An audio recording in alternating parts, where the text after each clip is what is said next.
நண்பர்கள் அனைவருக்கும் அன்பார்ந்த வணக்கங்க. இன்றைய பதிவில் ஜெர்சியில் ஒரு 3 மாடுகள் பக்கம் விற்பனைக்கு வந்திருக்குதுங்க. எல்லாமே 4 பல்லு தலையீத்து கிடாரிகளாக விற்பனைக்கு வந்திருக்குது.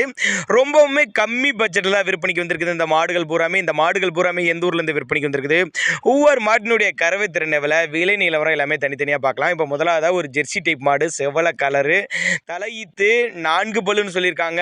9 மாதம் சினியாக இருக்கக்கூடிய கிடாரிங்க. இன்னும் கண்ணு போடுறதுக்கு 1 வாரம் பிடிக்குங்க. நல்ல மடி செட்டுங்க, நல்ல காம்பளத்தோடு இருக்குது பாருங்கள். நல்ல பின்கணத்தில் நல்ல தெளிவான கிடாரியாக இருக்குதுங்க. கிடாரி விற்பனைக்கு வந்திருக்க இடம்னு பார்த்தீங்கன்னா திருச்சி மாவட்டம் தோரங்குறிச்சி அடுத்து பாலக்குறிச்சி என்ற பகுதியில் இந்த விற்பனைக்கு வந்திருக்குது. மடிக்கூச்சம் இல்லை அதெல்லாம் மென்ஷன் பண்ணியிருக்காங்க. அதே மாதிரி வெயிலோ மழையோ எல்லா கிளைமேட் தாங்கக்கூடிய மாடு அப்படின்னு தான் சொல்லியிருக்காங்க. மொத்தம் 3 மாடுகள் பக்கம் இருக்குது. ஒரு 13 லிட்டரு, 17 லிட்டரு, 5 லிட்டரு அப்படின்னு எல்லா மாடுகளும் இருக்குதுங்க. அதனால் நீங்கள் தாராளமாக கான்டாக்ட் பண்ணுங்கள். எல்லா மாடுகளுமே போட முடியாது. நீங்கள் தாராளமாக இண்டிவிஜுவலாக அவர்கிட்ட கான்டாக்ட் பண்ணுங்கள். அனுசரித்து பண்ணிக்கலாம். ஒவ்வொரு மாட்டையுமே அனுசரித்து பண்ணிக்கலாம். தலையீத்து மாடுகள் வேணும்னா எடுத்துக்கலாம், ஈத்து மாடுகள் வேணும்னாலும் எடுத்துக்கலாம். அப்படின்னா நம்மளோட விற்பனையாளர் தெரிஞ்சுக்க. அப்படி நல்ல கறவைத்திறன் வாய்ந்த மாடுகளாக விற்பனைக்கு வந்திருக்குது. எல்லாமே மேய்ச்சல் முறையில் வளர்க்கப்பட்ட மாடுகள். கறவை கேரண்டி சொல்லியுமே கொடுக்கலாம் அப்படின்னு தான் சொல்லியிருக்காங்க.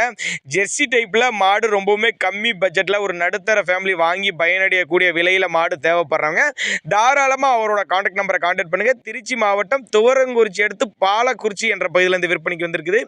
13 லிட்டரு, 15 லிட்டரு, 17 லிட்டரு கறவை சொல்லியே கொடுக்கலாம். அந்த கறவையில் உள்ள மாடுகள் பூரா இருக்குது. தாராளமாக நீங்கள் கான்டாக்ட் பண்ணுங்கள் அப்படின்னு தான் நம்மளோட சொல்லியிருக்கா. அப்படி